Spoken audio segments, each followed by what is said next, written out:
All righty. Well, hello, everyone. Welcome to another edition of 1+1, your place for inconvenient truth-telling and myth-busting. And this is another all things Eastern European affairs episode, all things Romania episode. We are rejoined by twice past guest Dr. Maria Cernat, a frequent contributor, co-editor, and co-hosts of The Barricades and The Barricade, an independent Eastern European news outlet that offers critical left-wing perspectives on Eastern European and international affairs. It's published in English, Bulgarian, and Romania. Maria is a media critic, academic. She was an associate professor for several years at the University of Bucharest, teaching media ethics and public relations management. She is currently the lecturer at the Faculty of Communication Sciences and International Relations at Titu Maiorescu Universit. Sorry if I'm butchering that name. That's the gringo in me. And she's an associate professor at the National School of Political Science Administration, both based in Bucharest. And she's also an author of several academic and journalistic articles concerning critical theory, political communications, media ethics, academic ethics, and communication science. She is our guest, and Dr. Cernat, thank you so much for joining me today. Thank you for having me. Thank you for having me. It's an honor. It's an honor to have you again, and because it's been so long. I've been on you and Boyan's program several times, but it's been a while since you've been on the program. So yeah, thank you for thank you for coming back on. So, yeah. Doctor, the first topic I wanted to talk to you about. Because I often cover, Canadian, because I often cover, Canadian topics and have Canadian guests. And when I was on your program, you talked about the Romanian workers, the Romanian public really resisting a Canadian mining project going on. So yeah, so talk to us about the resistance to this Canadian mining project going on in your country of Romania. Well, this is a very important mining project, and for the viewers to understand it better, since it is so far away from their country and since we have to discuss so many details, if you'll allow me, I prepared a very short presentation. It's only 4 slides long, so perfect. Only for us to understand better what is going on in Romania. Just a sec. So this is it. This is my presentation. Let me press something here that will allow us to see only the presentation. So this is it. The mining operation was supposed to take place in Roșia Montană. It's a very small village in the western part of Romania. It has approximately 2,500 inhabitants. And the whole show started a long time ago, so to speak. It started in 1997 when this particular company, Roșia Montană Gold Corporation, was formed. And it was formed by the Canadian private company, Gabriel Resources, that owns 80% of the shares. And Mine Invest Deva, that is actually the city where I was born, that has 20% of the shares. And this is a public company dealing with mining operations. Since 1999, this company, Roșia Montană Gold Corporation, got a mining license for mining operations.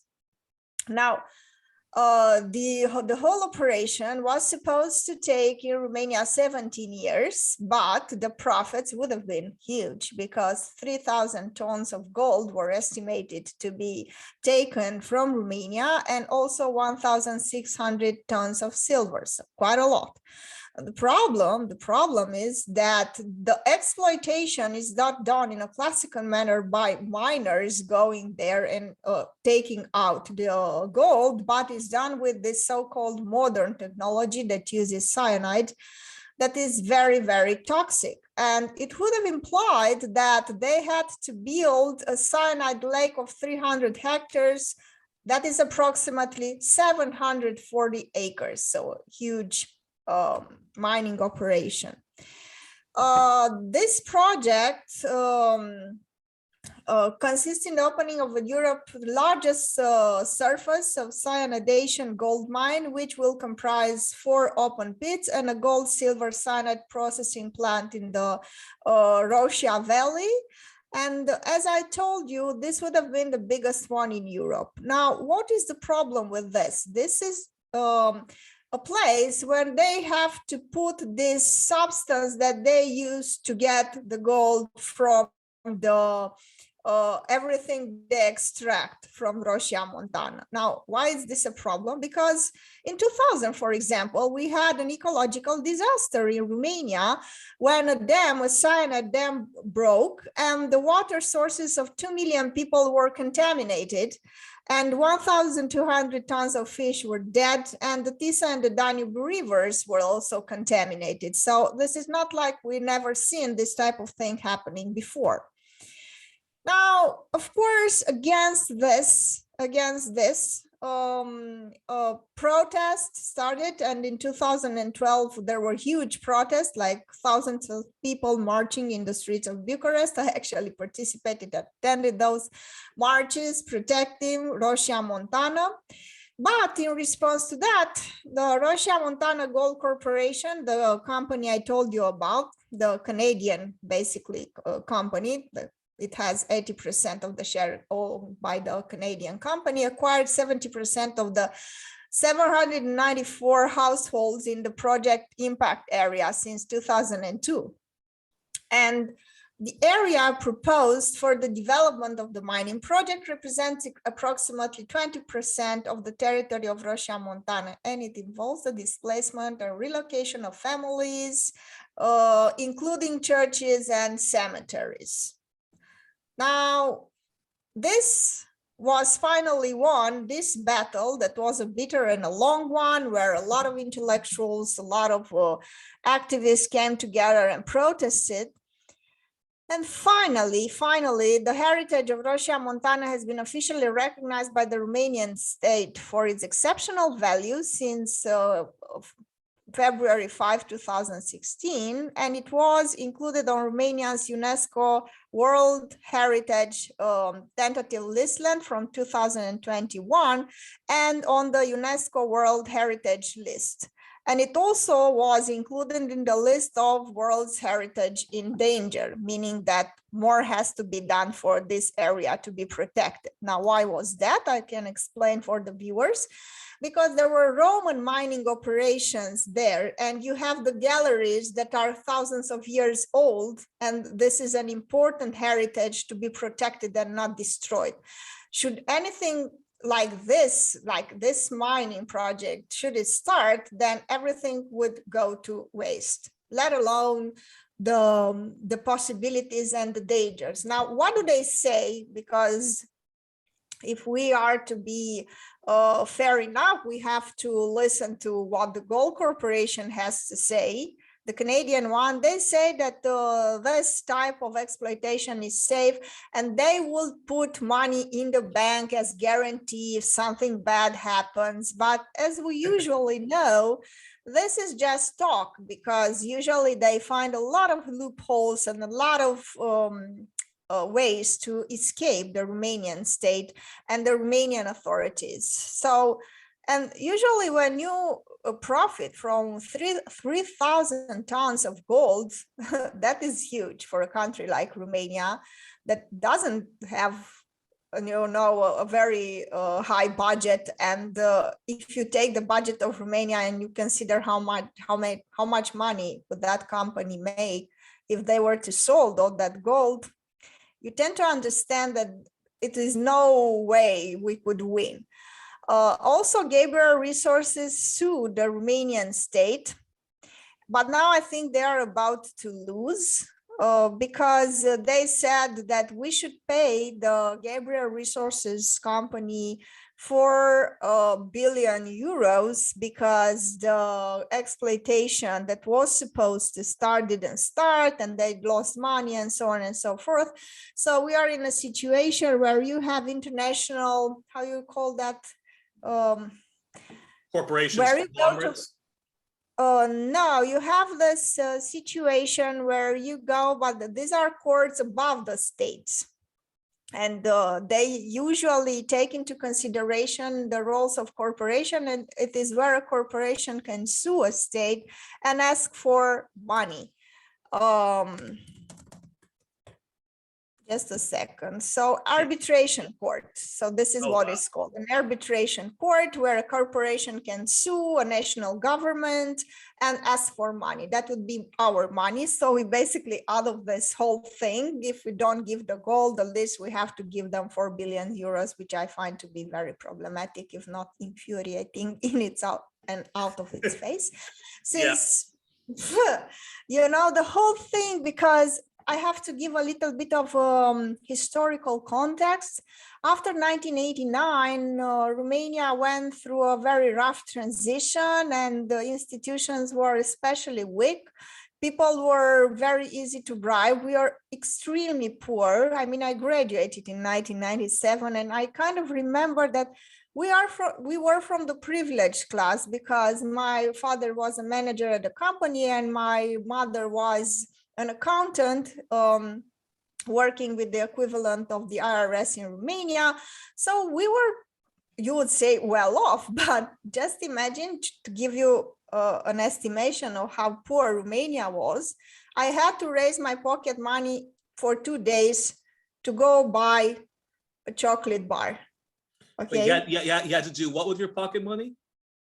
To raise it. The pocket money for 1 day was not enough for me to buy a small Kinder chocolate bar.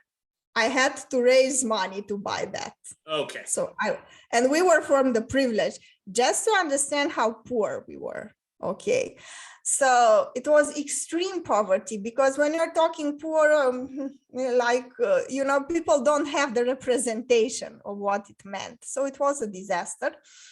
So basically, it was very easy for this corporation to come and take advantage, because things related to the environment were not very clear, things related to the possibility of ecological disasters. I mean, we had so many problems that ecology was somewhere on the last on our priority lists. Very abstract, yeah. Yes, and the idea is that basically, we had to come to terms with the fact that that happened in 1999 and find ways to protest. And finally, we are, for the moment, off the hooks with this thing being listed on the UNESCO heritage list, which pretty much makes it impossible to start a mining operation there. Because the mining operation, as I told you, would have been based on a very, very toxic technology, and would have been a disaster not only for the local community, but for the whole community as a whole. Interesting. And so at the moment, it still is an ongoing process resisting this mining project, or the people more or less have won, but at a financial penalty. But with the protection of UNESCO, there's a chance that this mining company might back off. Yes.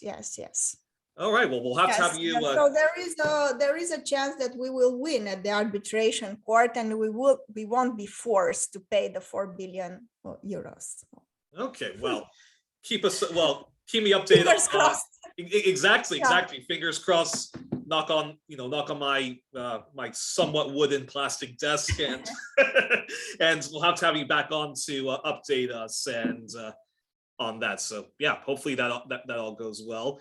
And that is a perfect segue into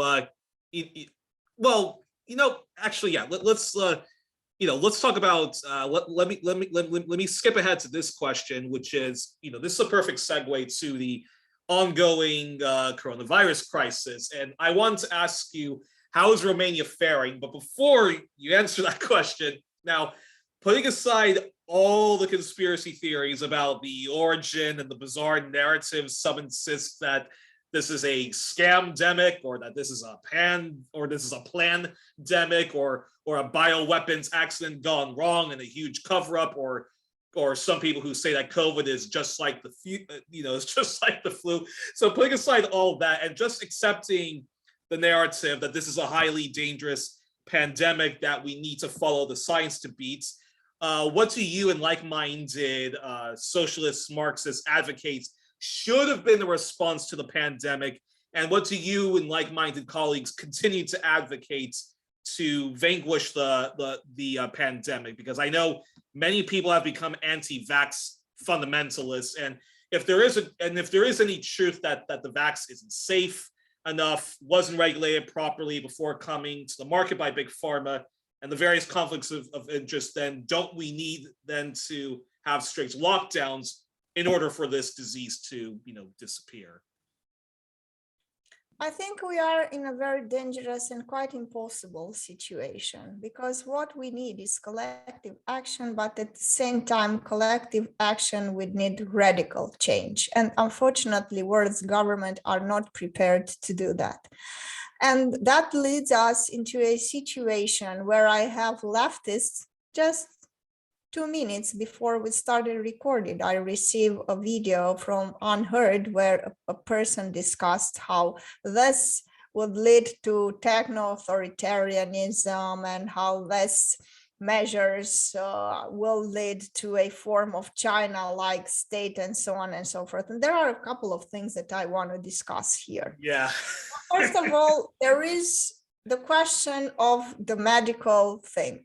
We have to trust, even though it's not irrational, but it is rational to trust those who studied more than you. This is not an appeal to authority, where you take an aspirin because your doctor said so. This is not a logical fallacy, because there are situations where you have to take decisions based on what people that learn more than you say you have to do. And this is a situation where the medical community has to be listened to. So this being said, you have to discuss, and I think it's very important to discuss with people that you know and are close to the medical community. This is one thing, number one. Now, the second thing, why is that in Romania, we have only 30% of the population vaccinated?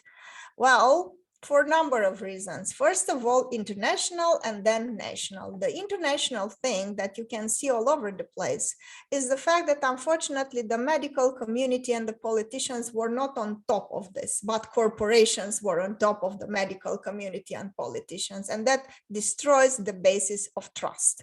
Because when money kick in, for instance, let me give you an example from Germany, not from Romania. They had plenty of Moderna vaccines, and they are good. But the public suspected that the governments want them vaccinated with Moderna only because they bought it. So that there is a financial reason, not a medical one. Yeah, conflicts of interest. Mistake number one that has to be addressed by the left is the fact that you don't have doctors and then pharmaceutical companies, but it's the other way around. The hierarchy changed, and you have the pharmaceutical companies and doctors.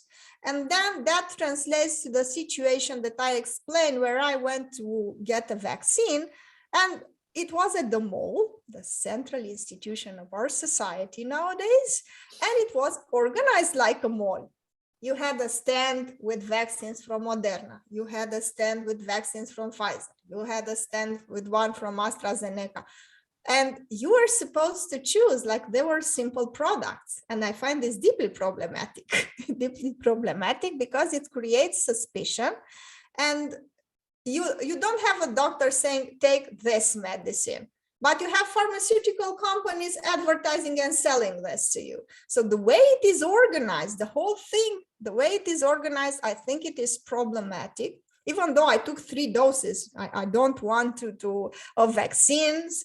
And I really think we should do the right thing here and accept the situation as it is, even though it is imperfect. But nevertheless, we have to criticize the fact that you have corporations and pharmaceutical companies and not the medical community, and you don't have a medical community. This is the problem. That you have people working in Russia, working in China, working in the United States, and competing. This would have been the perfect time for the international medical community to come together and say, we take the best scientists from Russia, from China, from India, from the United States, and we come together into an effort of providing a solution. Okay, and you would have Just had like an climate change, yeah. medical community, managing these things and making pharmaceutical companies obey to their demands. That would have been the key to the solution. Right now, you have debates over debates, and you have weak states like Romania, where unfortunately, for instance, now we come, so this is the problem, the structural problem that is international, okay? But now you come to the national problem. What makes Romania, because these international problems that I discussed, the competition, the fact that, for instance, you don't buy vaccines from the Russians, which I found very problematic also, because I don't think this is a medical decision, this is a geopolitical one, and a very problematic one that raises suspicion and so on and so forth. And yet, you have countries in the western part of the world that are more than 60–70% vaccinated, and then you have Romania. So Romania, the land of free Dacians. The Dacians were our ancestors, and there are a couple of theories how they were exceptional. Even the Chinese built their wall to defend from the Dacians. This is how the conspiracy theories go about this. So we have here people, 70% are not vaccinated. So how do you explain that? So there has to be local cases. And also here you have two possibilities. You have structural causes that relate to the international environment and specific ones. Now, Facebook invested I think it was more than like 75% or more, 84% of the funds they invested in preventing disinformation went in the western part of the world and the United States. And the rest of 16% was devoted to preventing disinformation elsewhere in the world. So we are not important. In the terms of social media platform, we are second-hand citizens that do not deserve much protection against fake news and digital disinformation. This is a problem. Now, the second problem is that, unfortunately, the Romanian state is very weak, is very incoherent, and at first they were scared, and they took the kind of measures that you would expect from rational people. They imposed lockdown, masks, and the population cooperated, was very open, and everybody wanted to do their best to solve the problem.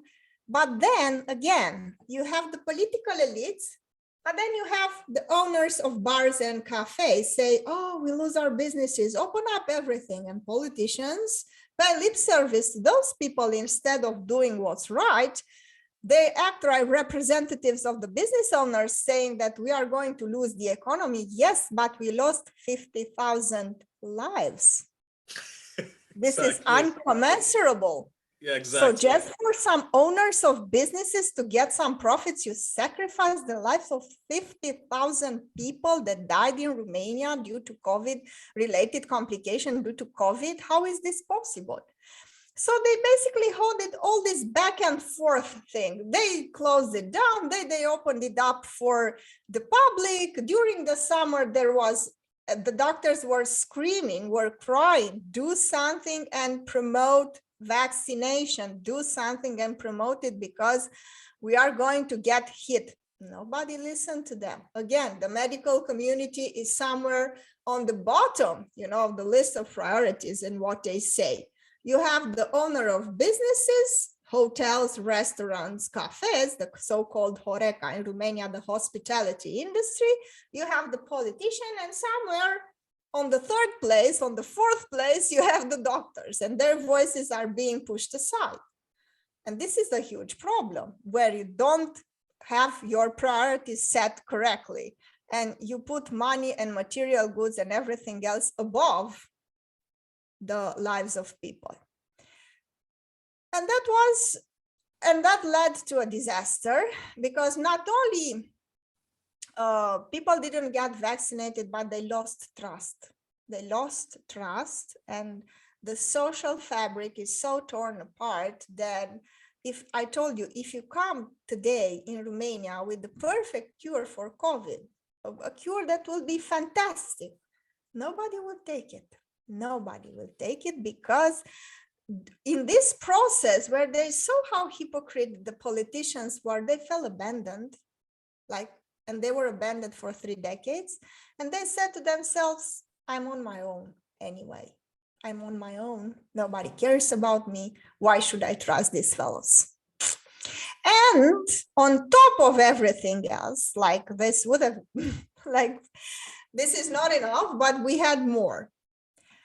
We had the Alliance for the Union of Romanians. As crazy as it sounds, this is a right-wing extremist party that got 10% of the votes in the previous parliamentary elections.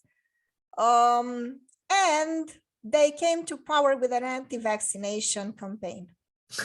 And they came to power with people that are the quintessential of paranoia, conspiracy theories, toxic masculinity. I mean, they are the quintessential of everything coming from this area. And there are these people that say, you know, vaccine will lead to infertility. And especially we have one rising star. You said you were not going to ask me about the feminism, but we have actually a female politician that is exceptional in this area. I mean, and she can surely prove that female politicians can be just as bad as their counterparts because she's the leading voice of the anti-vaccination politicians and campaigners. And she has all the symbols, the Dacians. I told you we have these crazy ideas about our ancestors that were great. They colonized even Japan. We are exceptional, you know. We are facing huge problems in Romania. So the solution of these people is to build a self-flattering past, a self-flattering image of our ancestors and say that we are exceptional and so on. I don't know about Canada, but I'm sure they can find some theories that the Dacians even colonized Canada 2,000 years ago. I mean, there's no limit to that. I mean, because once you start believing... Internationalism for you. Yeah, so once you open the door to this, there's no limit to it. So this person so she said, because she's incredibly intelligent, and one of the things she said, because this is also very funny and I'm laughing because being so intelligent, she's the source of many memorable quotes. One being that vaccines will make you infertile for 3 generations. So how are you supposed to give birth if you're infertile, but you will take the vaccine, you will become infertile and still give birth to a child that will be infertile and give birth to... This is so absurd and insane in and out of itself. And yesterday, now during the summer, she basically stopped the vaccination campaign in a town, I think, of Romania, a remote village, I think it was in Romania, where she started screaming at the doctors and filming herself because she comes from this generation of politicians that use a lot social media and Facebook lives to... Yeah. I kid you not. I mean, they go to the parliament, they see somebody, start screaming and filming themselves. Thieves and shouting, thieves, this is the thief here, I'm fighting for you, dear fellows. This is a level of insanity that you could not believe. And this person started to yell at the doctors, filming herself. She got herself accused by the DA's office, of course, because she's preventing people from getting vaccines. And even in Romania, with its weak institutions, we still have some people saying that preventing people from going to a vaccination clinic is a crime. And yesterday, I mean, it was something exceptional happened that will have huge implications for our relations in the European Union, at least in the PR and the image. It will be huge. Now, let me tell you what happened. There is this very famous Italian journalist that's called Lucia Goracci. Now, Lucia Goracci works for the Rai television, and she went to war zones. She's famous. She even took interviews with the Taliban. She's a fierce journalist, a courageous woman that went all over the place. But she didn't have a problem with the Taliban. She didn't have a problem with war zones, but she was actually kidnapped by Mrs. Șoșoacă. This is exceptional what I'm telling you here, exceptional what happened yesterday. So what happened was that Lucia Goracci, her partner, who is a photographer and a cameraman, and Delia Marinescu, who is a journalist in Romania, went to Mrs. Șoșoaca's office for an interview because they wanted to see what is going on in Romania, that people do not get vaccines, and how is it that the situation is so bad. I mean, you have like 20% of the people not wanting vaccines. Well, that's acceptable, but you have 70% of the people not wanting the vaccines. Something must be wrong there. Something has to be. And they went to her office, and everything went just fine. Of course, Mrs. Șoșoacă has the flags with the Dacians in her office. You have a very interesting setting there. They stood there, and Lucia Goracci started asking questions. How is it that people are dying here like flies, and what's happening with the vaccination campaign? And now Mrs. Șoșoacă got mad. First, her husband came with a black bag saying, this is where they bury people. They bury people, they kill them, and they bury them in the hospitals just to pretend that they are dead. The deaths of the COVID-related deaths do not exist. And then Lucia kept pushing her to answer some questions. Mrs. Șoșoacă realized that she's not going to be in a favorable situation. So what did she do? This is exceptional. She pretended to go away for a minute, and she actually locked the door of her office, trapping then the journalists. Now, Lucia Goracci at the last moment was able to escape because she intuited what this person was about to do. And she started running at the stairs, but the journalists, I mean her crew and Delia Marinescu, were still trapped in this crazy person's office. Now, Mrs. Șoșoacă, what did she do next? She started a Facebook Live screaming that these people are harassing her and that she's fighting like a true free Dacian for the freedom of Romanians that are being killed and vaccinated, and you know, all the show that she's putting up. And then she called the police, pretending that these people harassed her. What did the police do? The police came quickly, but unfortunately, the police acted like the bodyguards of Mrs. Șoșoacă. And they took the journalists to the police station, and they kept them there for 8 hours. And it was only after the Italian embassy called that they were released. This is Romania. How wonderful is this? I mean, you go to take, do not go ever, do not invite. I mean, you can invite Mrs. Șoșoacă on Zoom, but I mean, to go there and ask for an interview with her, that may result in you being locked in her office and for police officers to search you, because the police officers started to search the journalists and to keep them in the police station for hours. And for what?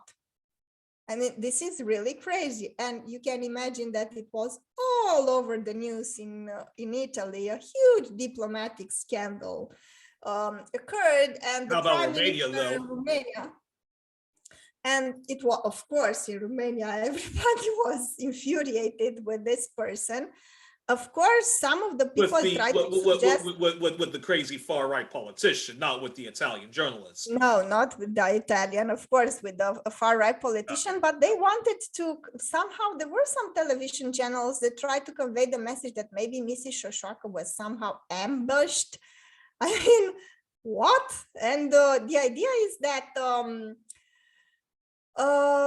the prime minister had to issue a formal apology. So he apologized and he said that this type of behavior with journalists is not condoned by the Romanian state. And of course, there's going to be an investigation. And there are going to be consequences because this is simply not tolerable in Romania. And of course, also the Italian embassy, all sorts of people started to scream, and this is not the way to treat journalists in the European Union, you know. So, but, you know, it gives you a taste of what, because you may have thought, when I told you that Romania is going down the rabbit hole in a very spectacular way. But this is a unique episode of Balkan extravaganza. You have to admit that it is simply unbelievable. I mean, to have people locked in your office because you didn't like the questions. So, and it is also very funny because this is not some snowflake journalist. This is a journalist that faced Talibans. This is a journalist that faced a lot of, you know, dangerous situations, but she was finally, you know, her luck ended when she met Mrs. Șoșoacă. Well, George Carlin once said that when you're born in the world, you're given a ticket to the freak show. When you're born in America, you're given a front row seats. Just replace America with Romania, and I think says it all. But going back to the ongoing coronavirus crisis, so the alliance of Union, this far right party, you know, while one would consider that a fringe party, but the problem in Romania is that there are several center right to far right parties and very, very weak center left parties in Romania. And a colleague of yours, Alexandru, he was telling me that when the pandemic broke out, year 2 of the pandemic, this happened. He said that the Romanian government called for a general election, and that all of the center-left parties boycotted the election, saying that, hey, this is not a good time to have it because of this pandemic. But the center-right party went anyways with the elections. And he said that while all of these center-left parties, you know, they did their campaigning, you know, online and stuff like that, not door-to-door grassroots stuff. He said that all of the center-right and far-right parties, they all went campaigning. They didn't care about masks and stuff like that. And that basically all of these reactionary parties who are against masks, who are against lockdowns, who are against any any type of measure to combat this this pandemic, they all basically like won in a in a landslide. Any thoughts about that? Well, this is not only the thing that the Social Democrats didn't want, because the Social Democrats are the only ones that are mildly leftist, at least with their name, you know. Yeah. But I don't think they didn't want because it was the campaign, actually. It was their image and the fact that in Romania, to be a social democrat was to be a corrupt politician. The right-wingers were very powerful in their propaganda and won the propaganda war long before the elections took place. And they managed to equate the social democrats with corruption. And the National Liberals won. They came second, but they were able to form an alliance with Union Save Romania. That is another, this is interesting, another far-right party. This is how I would characterize them, but in terms of economy. With the woman who kidnaps journalists. That's no, Union Save Romania. So unions, you have the Alliance for the Union of Romanians. So our party and USR party. So Union Save Romania is actually a far right in terms of economy. They want to privatize everything. So I call them Union Privatize Romania.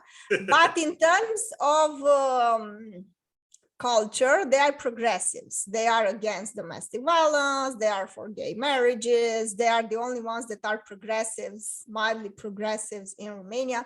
They were the only ones that were against the referendum, wanting to define the marriage as the union between a man and a woman. So culturally, they are progressive, but economically, they are libertarians.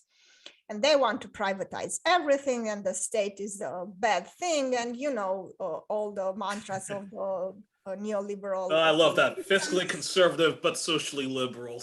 Yes, and the Alliance for the Union of Romania is just as bad economically, but they are conservative culturally in top of everything. So you have these two parties. Now, what is interesting is that the Union Save Romania form an alliance with the National Liberals. Now, the National Liberals, for the National Liberals, the deities are still rocking, you know, they are back in the Reagan era. Everything has to be privatized, deregulation, the state is a bad actor, and they repeat the mantras that not even, I think, the Republican Party or some libertarian think tanks in the United States would repeat. So they are faithful to the cause, true believers that seem to not have noticed that 40 years have passed since Reagan was elected, and they want to build actually a monument for Ronald Reagan. So that tells you everything about their mindset. These are the National Liberals. The National Liberals and Union Save Romania, the ones I told you, culturally progressive, but conservatives in terms of economics, formed an alliance. That didn't last. They fought like crazy. And what was shown was that their only political project was, let's take down the Social Democrats. And once they did that, and they were left to their own devices, they collapsed. They couldn't do anything. So now, the irony, you couldn't miss the irony after they told us that, oh, the Social Democrats are the worst thing that can happen in Romania. They are the most corrupt politician, and so on and so forth. We have an alliance between the National Liberals and the Social Democrats. And the Social Democrats tried to talk about progressive taxation, and they were immediately put in their place, and they gave it up. They gave it up just like this. And now we see a country that is ruled by a single party, the opportunistic party. They want to get their hands on the 87 billion euros that was promised by the European Union. That is their main objective. So basically, the alliance is not an ideological one, because ones are Social Democrats and others are National Liberals. There can be no other, they are ideologically opposite, in opposite directions, but they have a common interest, and that is a financial interest. And as I told you, there are 10 billion euros taken from national budgetary funds that have to be spent. And since they also have most of the mayors, the National Liberals and the Social Democrats, and they want to invest the 10 billion euros into local development, meaning that you have 10 billion euros that is going to go into the pockets of mayors, and they have ways of keeping for themselves and supporting the parties. This is the circuit of public money. You end up in power, you take public money, you give it for local development, then the mayor takes what it has to take for himself, and then he supports you in return. And this is how politics goes in Romania. And also the National Liberals, who have a lot of Social Democrats and National Liberals, they have most of the mayors in Romania, and they are there for the money. Let's not get confused about why are they forming an alliance after they were at each other's throats for years. The money, it is almost 90 billion euros, 10 billion from national budgetary funds and 87 billions from European Union money that are going to be spent, and they wait impatiently for the money to come. And we will see, we will see impressive corruption schemes, and a huge theft, I think, is going to take place in Romania, because we are very well versed. As I told you, we even stole gas from a NATO military base. But going back to the ongoing coronavirus crisis, before I ask you a different question about the state of affairs of Romania, but going back to the ongoing coronavirus crisis, like putting aside all of the conspiracy theories and the COVID minimalists / denialists that are there, what do you and like-minded socialists and Marxists advocate should be the response? Should have been the response to coronavirus, and should still be the response to the ongoing pandemic? There is not a common answer. And unfortunately, a lot of the leftists are going for the anarchy direction, saying that my body, my choice should be the ultimate goal, because they take from libertarian discourses a lot of ideas, unfortunately, or they take from conservatives. They are not able to form their own opinion, saying, look, we have to show, because in my opinion, the only rational solution here would be, we buy gasoline, okay? We don't stay with our car home and not go to hospital, to work, to whatever, to do our chores, because we want to protest the industry of fossil fuels. So we buy gasoline, and at the same time, we protest this industry because we know it's bad. So we get the vaccines, but we protest the industry. There are reasons to suspect that these companies may be doing bad things, and there are reasons, but at this particular point, you do not shoot yourself in the foot and say that you have the right to infect the others, okay? And that your bodily autonomy should be actually the right to affect others people's bodily autonomy and their health. So this is a very tricky situation, because if you say that vaccines are like abortions, this is a false analogy from critical thinking, because you are comparing the abortion that is killing a potential life, okay, a potential life, a promise of a life. And in case B, with not getting vaccinated, let's say you work in an airport, you come into contact with hundreds of people, you can infect hundreds of people, and they could die. So you could kill, basically, if you come into contact with 100 people a day, and if you work in an airport, that's not uncommon, you may kill 2 persons per day. Do you even realize what that means? So of course, vaccines, the way the whole campaign it is managed, are not perfect. But I would like to see leftists coming together and saying, we want vaccines from Cuba. Because Cuba is the only country that produced, a poor country that produced a classical vaccine. They started with children. It was an exceptionally efficient campaign. They have 70 or 80% of the population vaccinated. And first and foremost, they could start it off with children, because they are a major factor of spreading the virus, and they could keep the schools open safely. So I would like leftists to say, we want vaccines from that, not to say, well, I don't like Pfizer, so therefore I do not get vaccines, because these are 2 separate questions. Criticizing the corporation is one thing, not taking the vaccine and risk infecting the others is another. So, and the best way to go about it, when it comes to the decision of taking or not taking a vaccine, listen to what the doctor says. And when it comes to politics, yes, of course, criticize corporations and aim for something better. Or if you want to have vaccines, have also Sputnik, Covax, vaccines from Cuba, so you can give people the full spectrum of options, okay?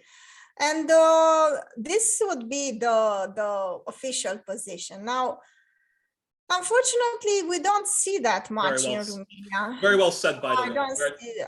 I don't see that from leftists, and I see only a kind of libertarian anarchist arguments saying that they are against authoritarianism, that something like China might happen to Romania. Why is that so bad, since people are not dying like flies there?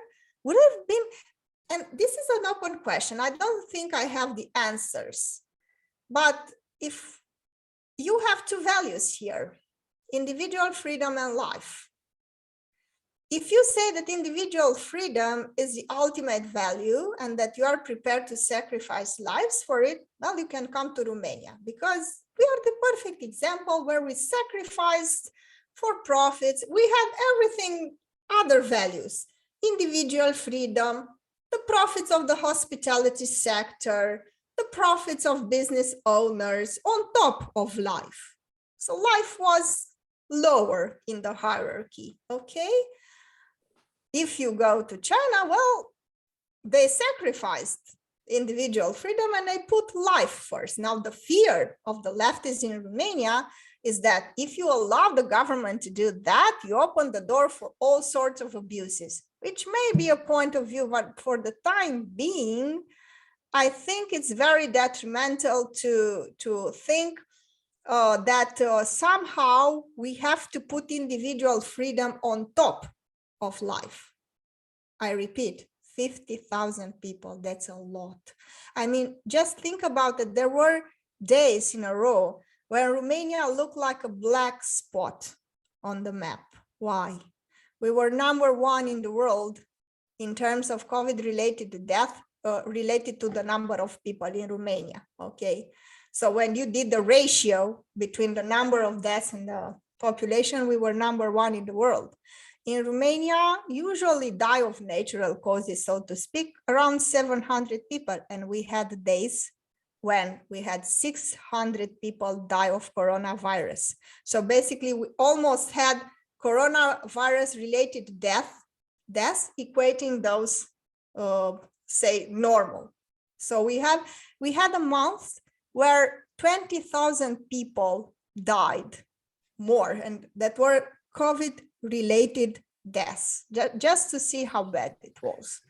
And if you don't learn from this, and if you don't think that this is important, and if you don't think that this is the moment to put aside and to put in #2 individual freedom and #1 collective well-being and life, I don't know when this is. What has to happen in order to take this into consideration? And while I agree, this may be the road to a sort of fascism, because the Romanian authorities were so weak, so dumb, or the road, so confused. Or the road to luxury communism, because it seems as if many people have these xenophobic blind spots, or these libertarian blind spots, like the people who say that, like, oh, wearing a hospital mask is like Hitler or Stalin pointing a gun to my head, and no, we don't want to be like those. No, we don't want to be like those Chinese, Yes, exactly. Oh, we are going to be like these Chinese. Well, I accept. They sacrificed individual freedom and they put life first, and there could be profiteers, and the politician could profit from the situation. I have no doubt about it. But at the same time, you have to be responsible and really take a decision. What are you going to sacrifice here? Because you really are in a situation where you have to make a choice. You cannot have perfect individual freedom and collective well-being and saving lives. This is a situation where saving lives means sacrifice a little bit of your well-being. And people are not willing to do that, because we were raised in such an individualistic, selfish society that placed for so long the desires and the well-being of the individual on top of everything else. And people are not willing to sacrifice their comfort. people are not willing to sacrifice anything.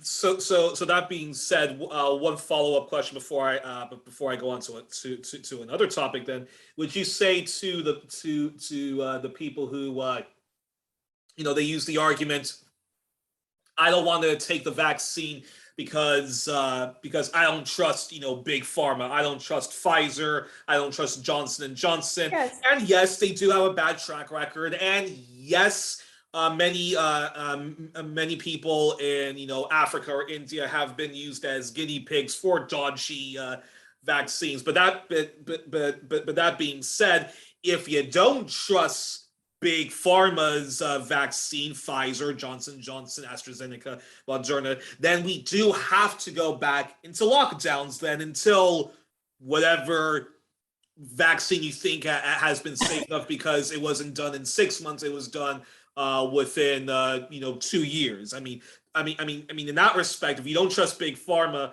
because it was made too quickly, then we do have to go back to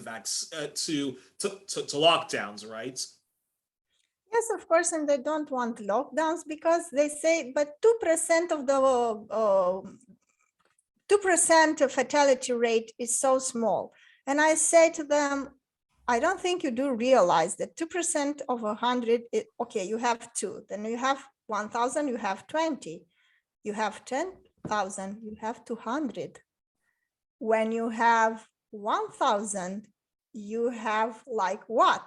Please do the math and you'll see that you will end up with what we ended up in Romania, like thousands of people dying, a lot of dead people. So 2%, it depends on what you are calculated that from. Well, yeah, exactly. Exactly.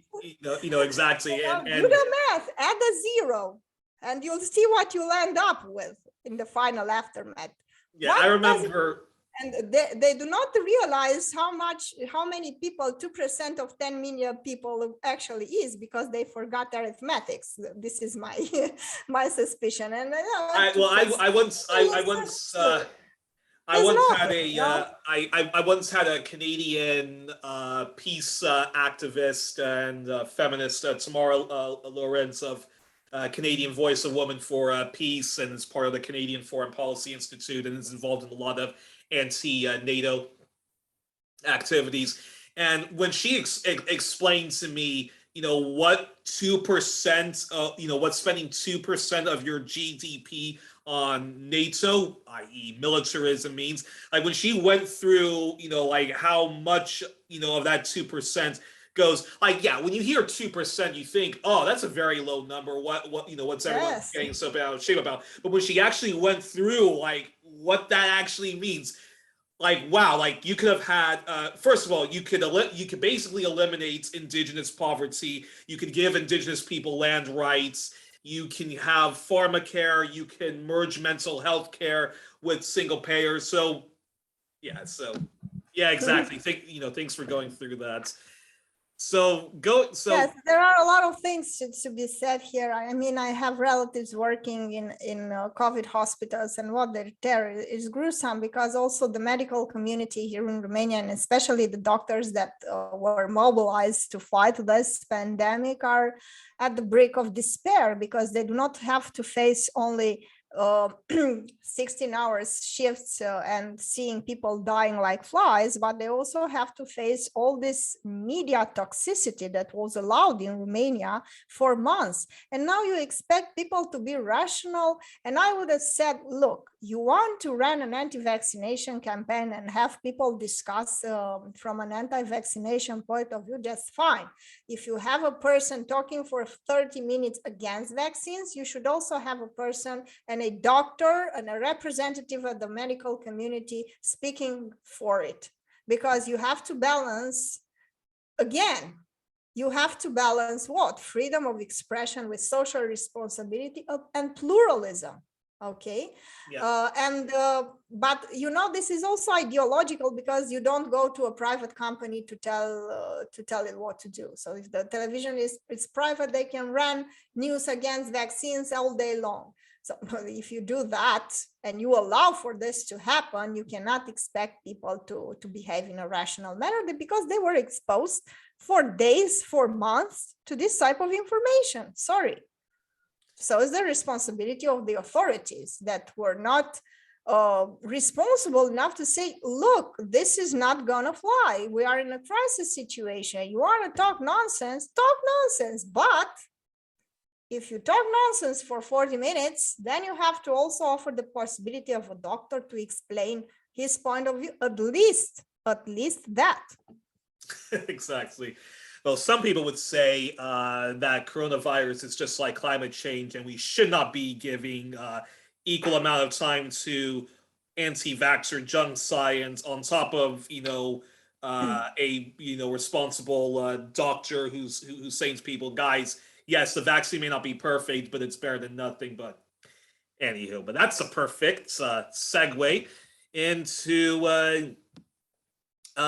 this second to last question of mine, which is explain to an audience, particularly a Western audience that leans to the left, supports people like the Squad or Jeremy Corbyn or a Bernie Sanders or even a Tulsi Gabbard type, why even if you vanquish the center-right and far-right parties in Romania and Eastern Europe, why liberalism and even center-left parties that model themselves after the people I mentioned, or the SPD of Germany or the Nordic center-left parties, isn't enough to fix the deep problems of inequality and the plight of the majority working poor or the chronically unemployed.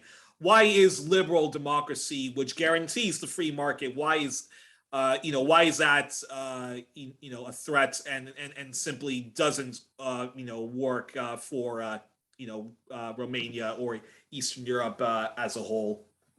Because liberal democracy is a package for economic fascism. Okay, so you can't have and pretend liberal democracy is a nice, glamorous package that hides in it a very poisonous economic system that places Romania in a very dependent position to Western capital, foreign investment. We had a wonderful interview with Veronika Suskova. She's a Czech researcher that conducts a research project mapping the political economy of European peripheries for Rosa Luxemburg. And she spoke on how dependent we are. Actually, in Romania, we didn't have our own investment bank. We don't have our own capital. So we depend on decisions that are taken elsewhere. I just read this morning an article saying that the analysts from JP Morgan said that the interest rate in Romania should go up. Oh, wow. Why don't I set a think tank in Romania and say, oh, I think the interest rate in the United States should go up and they should listen to us. I mean, come on. This is how bad it is. This is how liberal democracy is just a PR political show that hides in it a very poisonous economic system that places Romania in a dependency situation. And I'm saying this because politically, I like the idea of us European countries coming together, cooperating, traveling, having connections. I love this idea. I think this is an ideal worth fighting for. This is what I'm criticizing, the economic model that basically leads us to a disaster.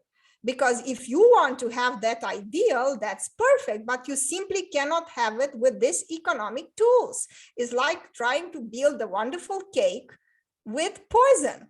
You cannot build and you cannot sustain a political system that is so promising with this type of economic tools that lead to some sort of economic fascism, as I would call it, where you have second-class citizens, first-class citizens, you have centers of power, and then a huge majority of disenfranchised citizens that have to be satisfied for what? Voting the right-wing economic policies with different cultural flavors. because this is what it amounts to. You have the same thing economically, but with different cultural flavors.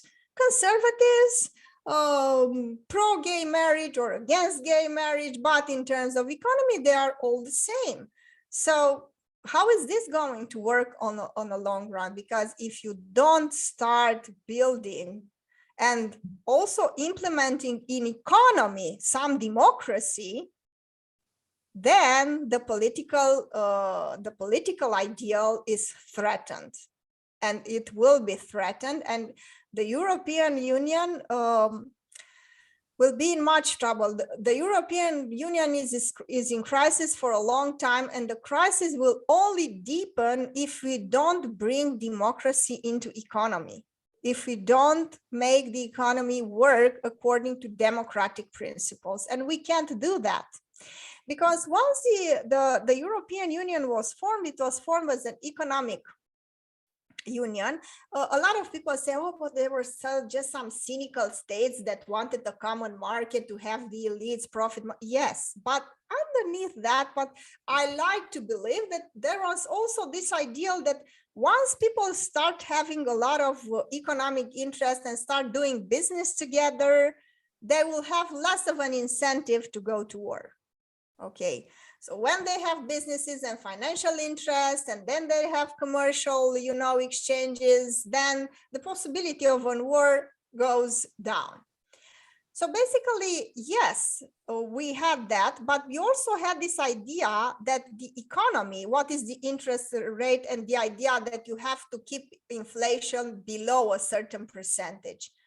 That is an economic leash that is put around the neck of politicians, but the assumption is that economy has to somehow control politics, because politics is prone to populist, whereas economy is objective.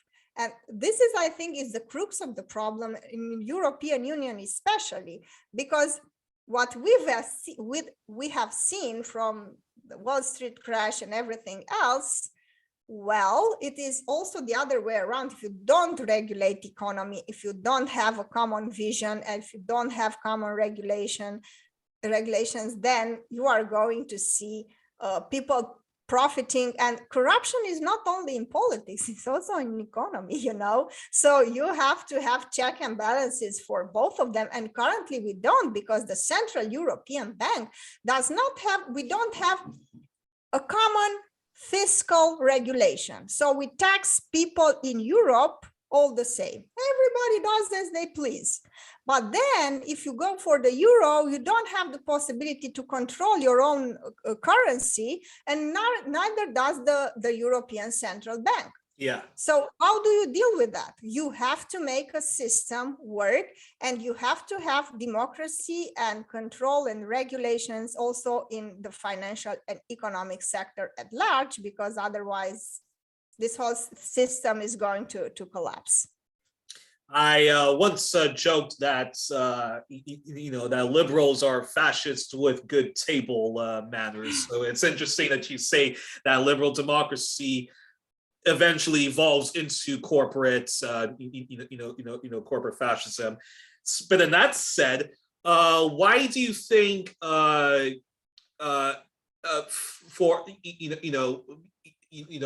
a country like Romania and Eastern Europe as a region, why do you think having Bernie Sanders or Jeremy Corbyn and sort of DSA fraud squad, like the squad.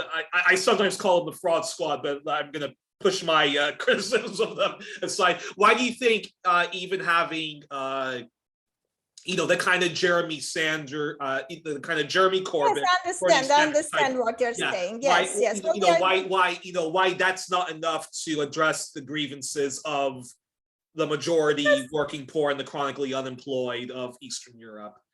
Because first of all, you'll have to have some sort of sovereignty in Romania, okay? And this is very important. I don't see people, and these are the separate questions. Now, we look at Jeremy Corbyn and Alexandra Ocasio-Cortez because they at least offer some hope. I don't blame people for that. They at least they want to see something done. Okay, they want to see people coming up with different discourses. So it's like a breath of fresh air when you see somebody finally, after all these discourses, crazy libertarian discourses being shuffled at us for years, you see some kind of hope. So I don't blame people for that. But at the same time, for Romania, the first thing would be to have some sort of sovereignty, to have more of a help actually from the European Union, and a common vision for the good of every European citizen, not just all these ideas that, oh, we are all just this big happy family and we uphold the human rights and we blah blah. I mean, okay, let's talk feminism right now. Come up with a solution for the poor working women in Romania, something real, tangible. Okay, so come up with solutions and also offer Romanians, the idea to have their own investments, to have their own saying in what they're doing. Because right now you have a system, and we were kind of fed up with our politicians, and we said, okay, so we go into the European Union and we will have order and a better organized system. And unfortunately, that was not the case. And Unless it you're is a not bureaucrat. enough because, first of all, our economy is extremely dependent on decisions that are not taken in Romania, first of all.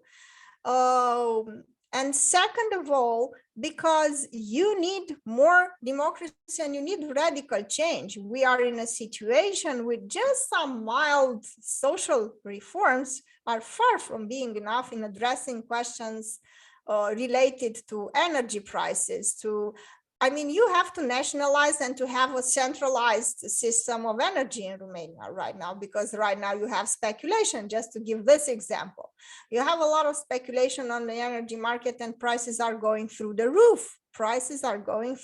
So you have to make structural changes, not just some mild progressive taxation, raising a little bit the pensions, doing a little bit of that, a little bit of the other.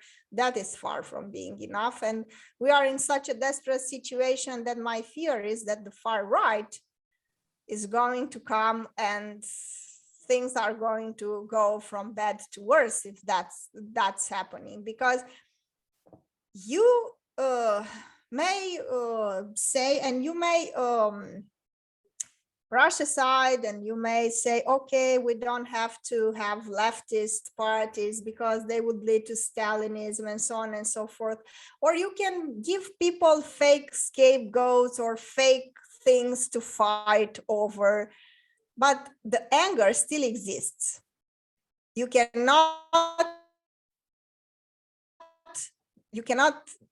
make it disappear. And that anger is going to go into a right-wing populist agenda and discourse if things are not going for the better in Romania. Because you can trick people with PR, but at some point, PR will be far from enough from dealing with that anger that is accumulating in the society. Perfect. That couldn't have said it better myself. And just before we end, I also just want to say one quick follow up to you were talking about the we were talking a lot about the ongoing coronavirus. I just want to say to the people who keep saying that coronavirus is just like the flu, I would just politely counter back and say, yes, guys, it's just like the flu. It's just like, and our situation is just like the Spanish flu, and people need to read about that pandemic. And so I just want to, I could just have to say that. So, Doctor, before we close this interview, I just want to ask you this very quick questionnaire. I've been asking a lot of my guests. My hero James Lipton, he borrowed this from Marcel Proust and his hero Bernard Pivot. So, in memory of him, and because I love asking my guests this questions, I want to ask you this very quick questionnaire. So, just before we go, Dr. Cernat, what is your favorite words? My favorite word is equity and social justice. What is your least favorite words? Meritocracy and hierarchy. What turns you on creatively, spiritually, or emotionally? Interaction with intelligent people. I hope I'm one of those. Yes, I was about to say, yeah. What turns you off? Hatred and stupidity. What is your favorite curse word? Idiot. And it can be Romanian, it could be in any language. Yes, the idiot. I think it's in and nesimțitule. I think this is what I say. Nesimțitule means jerk. Okay. Oh, that's a very polite curse word then.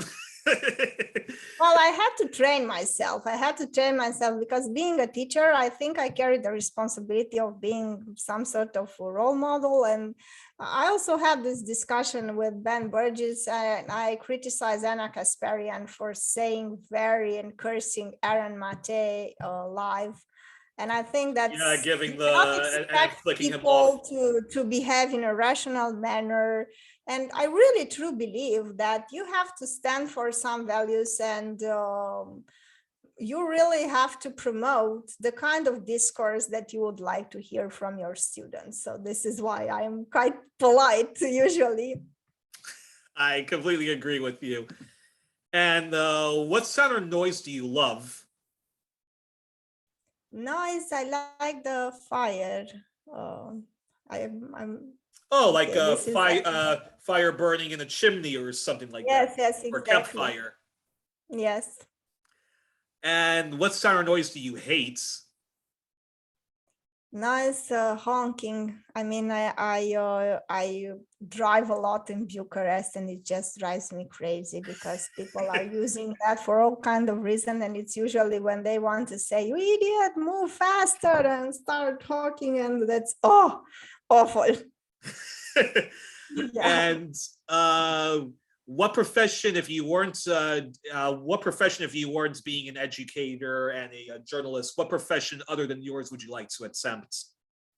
Painter.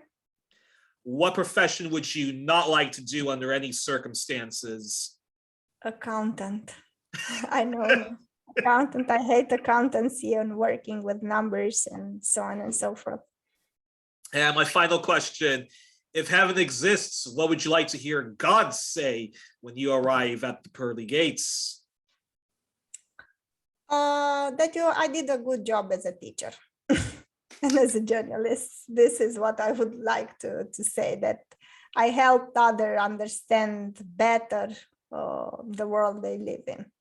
Well, and if I was your daughter, I would be very happy to have you as a mother. And if I was one of your students, I'd be very happy to have you as a teacher.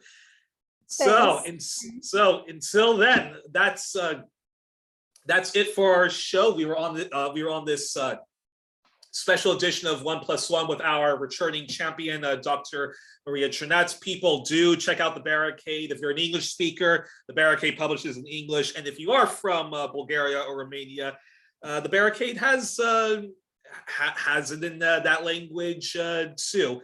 So and of course, Doctor, have to wish you and the Barricade family and your own family a very Merry Christmas. And if anyone, you too. Thanks so much for having me. It was a pleasure, and I wish you all the best. You and we also have to wish a very happy Hanukkah to anyone who is of the Jewish faith. So Merry Christmas, Happy New Year, and I look so forward to having you back on in the future, and of course to come back on your program on the Barricades, which people can check out if they visit the YouTube page. So I'll make sure to post that link.